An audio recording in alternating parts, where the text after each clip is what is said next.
এই বেঈমান আবুল সরকার নামে যেই বেঈমান, যেই মুশরিক আল্লাহকে বিদ্রুপ করেছে, এর ফাঁসি, এর ন্যায্য বিচার, এর রাষ্ট্রীয় বিচার বাংলার জমিনে হতেই হবে। এটা সৃষ্টির পর থেকে পৃথিবীর প্রথম মানুষ থেকে আজকে পর্যন্ত পৃথিবীতে বহু মানুষ বহু কুফরি করছে, শিরিক করছে, আল্লাহ তাআলার হুকুমের নাফরমানি করছে, কিন্তু আল্লাহকে লক্ষ্য করে, মহান আল্লাহকে কেন্দ্র করে, আল্লাহকে উল্লেখ করে, উদ্দেশ্য করে পৃথিবীর কোন কাফের, মুশরিক, কোন মুরতাদ, কোন বেঈমান, কোন মূর্তি পূজক, কোন আগুন পূজারী, কোন সূর্য পূজারী, পৃথিবীর কোন নিকৃষ্ট কোন কাফের আল্লাহকে এত বড় কথা বলে নাই।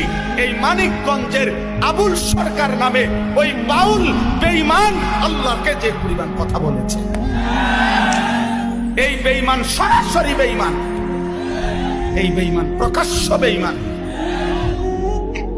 মহান আল্লাহকে লক্ষ্য করে কোন মূর্তি পূজক এত বড় কথা বলে, কোন মুশরিক এত বড় কথা বলে নাই, কোন বেঈমান এত বড় কথা বলে নাই। আপনাদের আমার বলার মতো ক্ষমতা নাই। ওই বেঈমান এটা কি বলছে মুখ দিয়া, এটা আমার মতো বলার মতো জবান নেই।